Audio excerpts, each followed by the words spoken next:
Hi மக்களே, நம்மகிட்ட Maruti Suzuki Swift சேல்ஸ்க்கு வந்திருக்குங்க. ஜிடிஐ வேரியண்ட்டு டாப் இன் மாடலுங்க. 2012 model. Number of owner single ஓனரில் இருக்குங்க. கிலோமீட்டர் வந்து 1,10,000 கிலோமீட்டர் ஓடி இருக்குது. வண்டி ஃபுல் கம்பெனி சர்வீஸ் ரெக்கார்டு தாங்க. AC, power steering, power window, ABS, 2 air bags, 5 alloy wheel போட்டிருக்காங்க. வண்டி new costly Yamaha sports tyre 4மே புதுசு போட்டிருக்காங்கங்க. ஸ்டெப்னி அன்யூஸ்டுங்க. Reverse sensor with mirror, leather seat cover, insurance கரண்ட்டில் இருக்குங்க. வண்டியில் எந்த ரீப்ளேஸ்மெண்ட்டும் கிடையாது.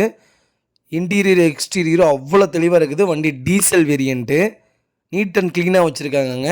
லொக்கேஷன் வந்து தாராபுரம்ங்க. கார் லொக்கேஷனு அட்டகாசமாக இருக்குங்க. காரு எந்த ரீப்ளேஸ்மெண்ட்டுமே இல்லை. ஒரிஜினாலிட்டியாக இருக்குங்க வண்டி. ஸ்விஃப்ட் 2012 2014 மாடல் யாராவது உங்கள் ஃபேமிலி சர்க்கிளில் தொலைவிட்டு இருக்காங்கன்னா மறக்காமல் இந்த வீடியோ உங்களுக்கு ஷேர் பண்ணுங்கள். உண்மையாலுமே ரொம்ப உங்களுக்கு யூஸ்ஃபுல்லாக இருக்குங்க. நம்ம இது கோட் பண்ணுற ப்ரைஸ் வந்து 4,60,000 கோட் பண்ணுறோம். நெகசபிள் தான். நேரில் வாங்க, கண்டிப்பாக அனுசரித்து கொடுத்துட்லாங்க. வண்டி அட்டகாசமாக இருக்குங்க. வண்டி லொக்கேஷன் வந்து தாராபுரம்ங்க. இதே மாதிரி உங்கள் காரும் சேல்ஸ் பண்ணணுன்னா ஸ்க்ரீனில் தெரிகிற நம்பருக்கு கால் பண்ணுங்கள், வாட்ஸ்அப் பண்ணுங்கள். கண்டிப்பாக டீட்டெயில்ஸ் சொல்கிறேன். மறக்காமல் நம்ம சேனலை சப்ஸ்கிரைப் பண்ணாதவங்க சப்ஸ்கிரைப் பண்ணி பாருங்கள். ஷேர் பண்ணுங்கள், லைக் பண்ணுங்கள், கமெண்ட் பண்ணுங்கள். ரொம்ப நன்றிங்க.